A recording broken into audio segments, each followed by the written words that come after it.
sarana tambang, dia periode ulang 2-5 tahun. Nah, di sini saya ambil yang Q2 saja, di 2 tahun, di mana jam rata-ratanya 2 jam, dan ini panjang B besar, baru ini L, H kecil, ini alpha, dan B kecil. Nah, kita sudah dapat untuk dimensi settling pound-nya. TSS outputnya itu 26 mg per liter. Assalamualaikum warahmatullahi wabarakatuh. Halo sobat semua.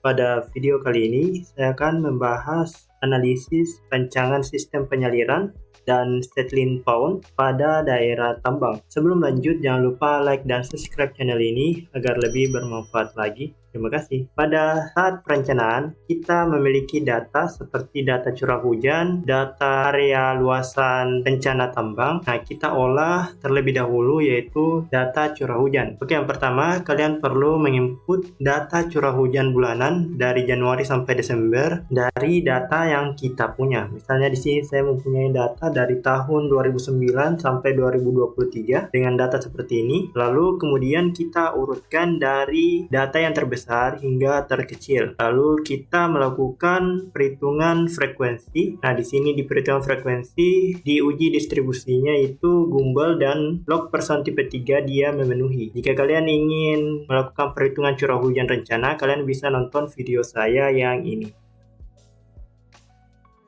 Oke, setelah kita melakukan metode dan pengujiannya, kita lihat di kesimpulan. Nah, di kesimpulannya ini untuk metode gumbal dia memenuhi dari 2, kemudian untuk distribusi log per cm 3 dia memenuhi cuma 1, yang satunya tidak. Jadi kita ambil data periode ulang hujan rencana metode gumbal. Oke, kita dulu. Setelah itu ini ada periode ulang untuk hujan rencana, di mana untuk tambang itu sendiri dia periode ulangnya 2-5 tahun. Selanjutnya kita masuk ke perhitungan mononoben atau intensitas curah hujan.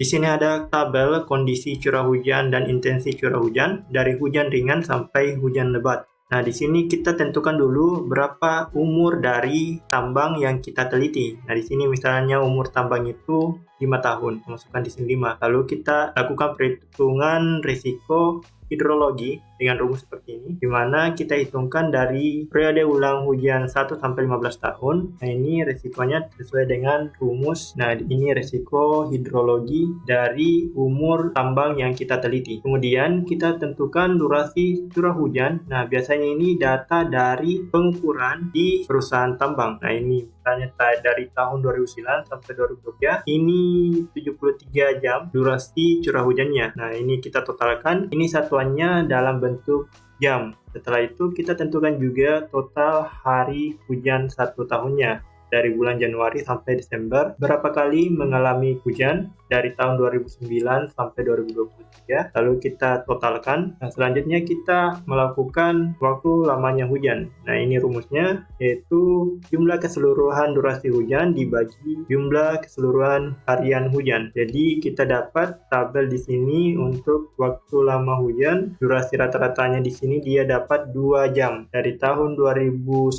sampai 2023 dia durasi rata-ratanya itu 2 jam. Oke, lanjut kita masuk ke metode hujan jam-jaman model mononoben. Nah, ini rumusnya untuk intensitas curah hujan model mononoben, di mana kita ketahui untuk I itu sama dengan intensitas, lalu R24 itu curah hujan maksimum dalam 1 hari, lalu T itu lama hujan di 24 jam. Nah, di sini saya sudah buatkan untuk periode ulang 2-100 tahun dengan lama 5 menit sampai 24 jam. Nah, di sini saya sebutkan, dan kita mengambil data sesuai perhitungan kita, di mana hujan jam rata-ratanya di sini kita ambil 2 jam. Nah, di sini kita blok yang 2 jam. Lalu kita kembali lagi ke kesimpulan, di mana untuk sarana tambang dia periode ulang 2-5 tahun. Jadi kita pilih di sini antara Q2 atau Q5. Nah, di sini saya ambil yang Q2 saja di 2 tahun, di mana jam rata-ratanya 2 jam dan debit curah hujannya itu Q2 2 tahun, periode 2 tahun. Nah, ini kita ambil ini,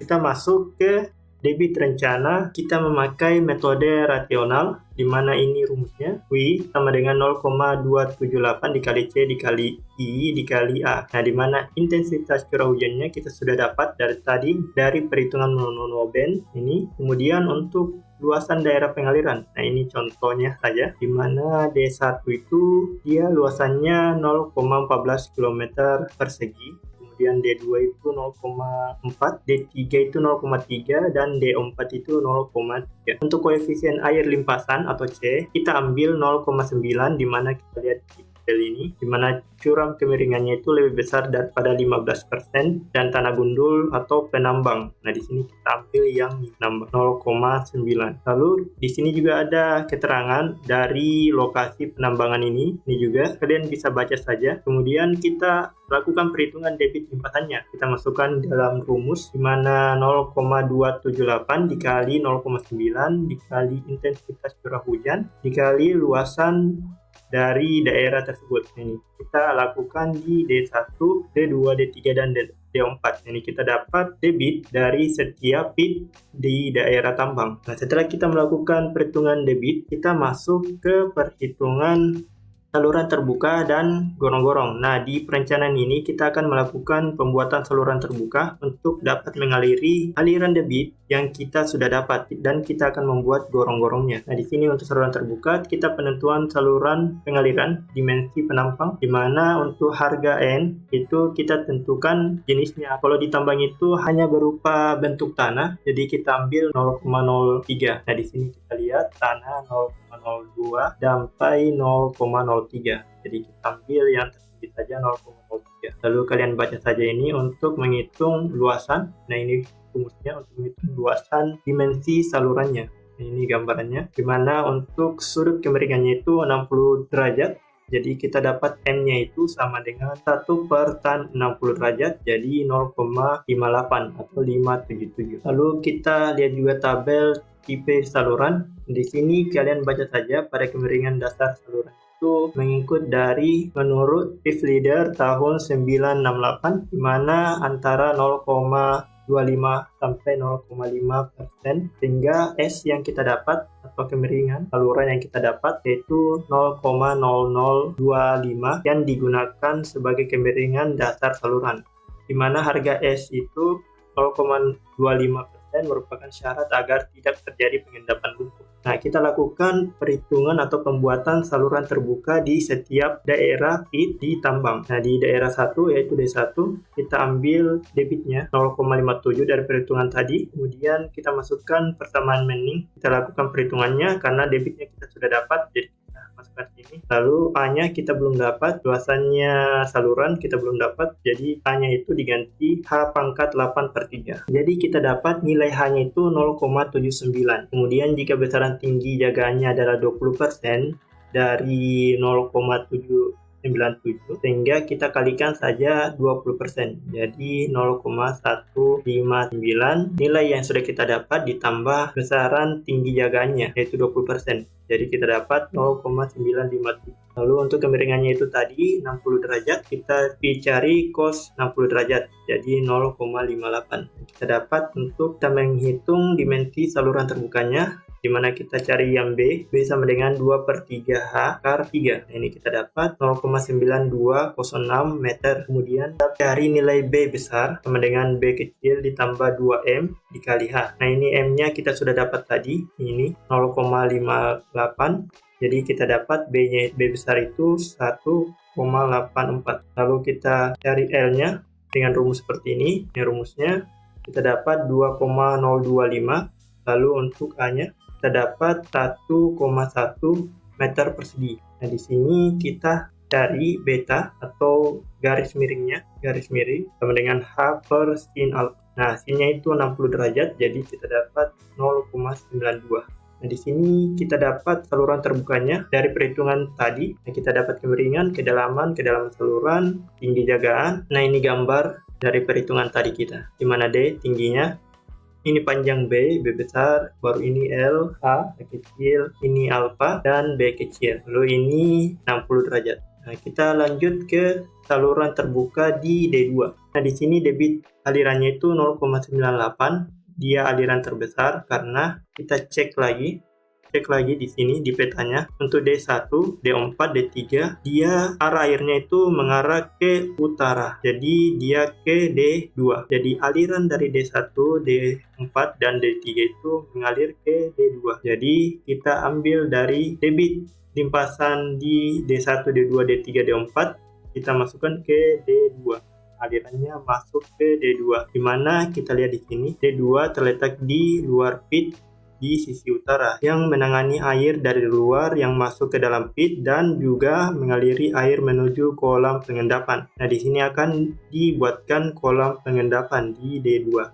Nah, kita masukkan debit dari semua daerah di D2 karena dia alirannya menuju ke sana. Nah, kita lakukan perhitungan tadi juga. Nah, kita dapat nilai dari saluran terbukanya. Nah, ini. Nah, lanjut kita masuk ke D3, di mana D3 itu debit limpasannya adalah 0,82. Kenapa 0,82? Kita lihat lagi. Di mana di D3 itu dia mengambil D1, D4, dan D3. Jadi, kita tambahkan saja dari D1, D4, dan D3. Jadi, dia mengambil 0,82 meter kubik per detik. Lanjut kita masukkan perhitungan yang tadi juga untuk mendapat ukuran saluran terbuka yang kita rancang. Nah, selanjutnya kita cari yang di D4.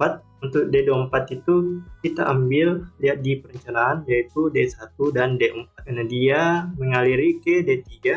Jadi kita ambil saja D1 dan D4 saja. Jadi dia dapat 0,7 meter kubik per detik. Nah, kita lakukan perhitungan tadi. Nah, kita dapat bentuk salurannya. Kemudian kita membuat juga untuk gorong-gorong. Nah, di mana untuk gorong-gorong kita lihat tabel persyaratannya. Kemudian kita masukkan debit yang terbesar karena gorong-gorong ini akan dipasang di D2 atau di mana debitnya itu diambil dari keseluruhan daerah. Ini kita kasih masuk 0,984. Lalu nilai bahannya itu besi dan S-nya itu 0,4% atau 0,004. Nah, kita masukkan rumus Manning.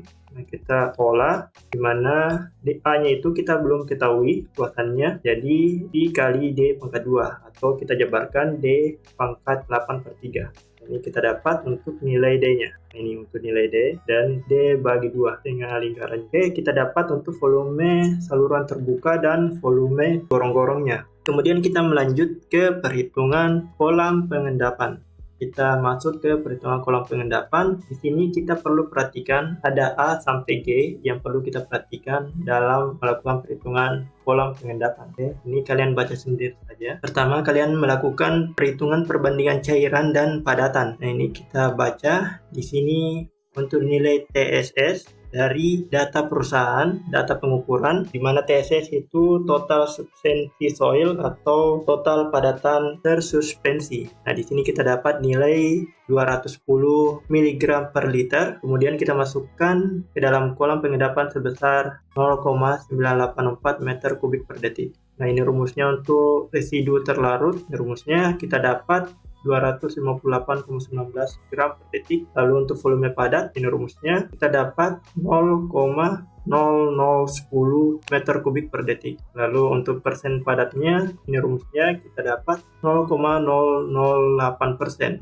Ini untuk perhitungan perbandingan cairan dan padatan. Kemudian kita melanjut ke perhitungan kecepatan pengendapan, di mana dasarnya dari persentase tadi ini persen padat 0,008%, sehingga kecepatannya itu kecepatan pengendapan partikel dihitung menggunakan hukum Stokes. Untuk persentase padat kurang dari 40%. Kan ini kurang dari 40%, kita lihat di poin KA. Nih, kita pakai rumus ini. Jika kepadatannya kurang dari 40%.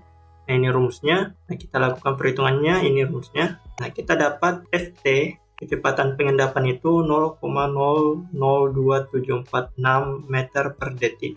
Selanjutnya kita melakukan perhitungan luas kolam pengendapan yang dibutuhkan. Nah, di sini ada dalam penghitungan luas kolam. Nah, kalian baca saja sendiri. Kita mengambil debit yang tadi, debit yang paling besar di setiap daerah, karena kolam pengendapannya akan dibuatkan di situ. Ini 0,984 meter kubik per detik. Lalu kecepatan pengendapan ini, kecepatan pengendapan itu 2,746 dari sini dikali 10 pangkat minus 3 per detik. Nah, kita dapat A-nya itu dari rumus ini, V total dibagi FT. Di sini kita kali 1,25 karena nilainya itu konstanta. Kita dapat luasan dari kolam pengendapan yang dibutuhkan yaitu 447,8 meter persegi luasannya. Lalu untuk melakukan desain dimensi kolam pengendapan atau settling pond, kita tentukan terlebih dahulu alat galian yang akan dipilih. Nah, contohnya alat galiannya ini, lalu kapasitas bucket, kedalaman penggalian, jangkauan mendatar maksimum, lalu lebar alat muat. Nah, ini datanya. Nah, lalu kita melakukan pendesainan. Nah, ini desainnya. Untuk settling pond-nya, di mana kita membuat 3 kompartemen, di mana dari masuknya inlet kompartemen pertama, lalu kompartemen kedua, lalu kompartemen ketiga, lalu dia akan keluar. Nah, di sini kita buat 3 dengan panjang 20 meter, lalu lebar 8 meter dengan kedalaman 3 meter. Nah, kita dapat luasannya itu 160 meter persegi. Kita kalikan 3 karena kita buat 3. Ini kita buat 3, jadi kita dapat 480 meter persegi. Nah, di luasan yang kita perhitungkan itu 447, jadi ini lebih kecil daripada luasan yang kita buat, jadi ini aman. Nah, yang kita desainkan ini lebih besar daripada jumlah yang kita hitungkan ini, jadi kita ambil desain ini saja, dan ini aman. Nah, kita dapat volumenya itu 1440. Di sini kita hitungkan. Ini panjang dari sini ke sini itu 20 meter, lalu ini ke sini 8 meter. Dan ini tingginya 3 meter, dan ini lebarnya 3 meter. Nah, lebar keseluruhannya itu 36 meter. Nah, kita sudah dapat untuk dimensi settling pond-nya. Nah, kita lanjut ke perhitungan persentase pengendapan. Nah, di persentase pengendapan kita ketahui dulu untuk waktu partikel pengendapan. Nah, ini rumusnya, CV. Nah, kita dapat 18,21 menit. Nah, untuk kecepatan air dalam kolam pengendapan, nah di sini kita hitungkan di setiap masing-masing kompartemen. Nah, di kompartemen 1 kita dapat 0,08 meter per detik dengan rumus ini. V total dibagi A. Lalu kompartemen 2 kita dapat juga sama 0,08 meter per detik. Lalu kompartemen 3 kita dapat juga sama 0,08 meter per detik. Lanjut kita hitung waktu yang dibutuhkan air untuk keluar dalam kolam pengendapan. Nah, di kompartemen 1 panjang kolam dibagi FH. Jadi 20 panjangnya tadi, 20 di sini. Ini panjang 20 dibagi FH. Nah, kita dapat 2603 detik atau 43 menit untuk keluar ke kompartemen 1. Lanjut ke kompartemen 2, kita tambahkan lagi jadi 40 karena masing-masing 20 meter, jadi 40 ke kompartemen 2. Berarti air yang keluar ke kompartemen 2 itu sekitar 87 menit. Lalu kita cari yang di kompartemen 3 atau yang terakhir, yang airnya keluar ke outlet. Kita masukkan di sini 60 karena 20. Di sini 20. Jadi 60 meter. Nah, kita dapat air yang keluar dari yang pertama sampai yang terakhir itu 130 menit. Nah, berdasarkan perhitungan tersebut didapatkan TF lebih kecil daripada TH. Nah, TH-nya itu 130 menit, sedangkan TF-nya itu 18,21 menit. Jadi, TF-nya lebih kecil daripada TH. Nah, ini kita mengambil untuk persentase pengendapan. Untuk kompartemen 1, ini rumusnya. Nah, ini kita dapat persenan pengendapan itu di kompartemen 1 70%, lalu untuk kompartemen 2 kita dapat dari nilainya ini kita kurangkan dari kompartemen 1. Jadi kita dapat 12%. Kemudian untuk persenan kompartemen 3 kita dapat nilainya ini dari perhitungan, kita kurangkan dengan jumlah di kompartemen 2. Kita dapat 5%. Nah, padatnya hasil pengendapan yang sebesar 88% dari kompartemen 3. Nah, ini dan dari volume masuk ke kolam, ke kompartemen 1 itu ini 8%, yang masuk ke kompartemen 1 yaitu 0,008 meter per detik. Kita bagikan lagi ke 100. Kita bagi 100 lagi. Oke. Kita hitung total volume pengendapan untuk kompartemen 1. Ini rumusnya. Nah, kita dapat 4,676 meter kubik per hari. untuk kompartemen 1. Untuk kompartemen 2 kita dapat 0,811 meter kubik per hari. Sedangkan untuk kompartemen 3 kita dapat 0,337 meter kubik per hari untuk volume padatnya, total volume padat. Lanjut kita menghitung volume pengerukan kolam, dan mana rumusnya ini F kolam pengendapan dibagi F padatan. Nah, kita dapat 103 hari di kompartemen 1. Lalu di kompartemen 2 kita dapat 175 hari, kemudian di kompartemen 3 kita dapat 247 hari. Ini ada dasarnya. Lalu TSS yang TSS outputnya itu sesuai peraturan ini nomor 22 tahun 2021 tentang penyelenggaraan perlindungan pengelolaan lingkungan hidup. Nah, di sini kita tes out itu sama dengan TSS dikurang persenan pengendapan dikali TSS. Jadi TSS yang kita dapatkan tadi dikalikan persenan pengendapan, yaitu 88% yang kita dapat, dikali lagi TSS yang kita dapat. Nah, kita dapat di sini TSS outputnya itu 26 mg per liter. Nah, di sini kita baca pada hasil kualitas air di atas terlihat untuk parameter TSS menurut standar baku mutu yang mengacu pada peraturan 22 tahun 2021 tentang perlindungan dan pengelolaan lingkungan hidup, maka TSS di bawah batas kelas 2 yaitu di bawah 50. Nah, kita dapat 26, berarti kita masuk di bawah batas kelas 2. Merupakan air yang peruntukannya dapat digunakan untuk prasarana atau sarana rekreasi air atau dan semacamnya. Kalian bisa baca ini. Nah, mungkin itu saja yang bisa saya sampaikan di video kali ini untuk pembuatan perencanaan sistem pengaliran settling pound. Lebih dan kurangnya mohon dimaafkan. Wabillahi taufiq wal hidayah. Wassalamualaikum warahmatullahi wabarakatuh.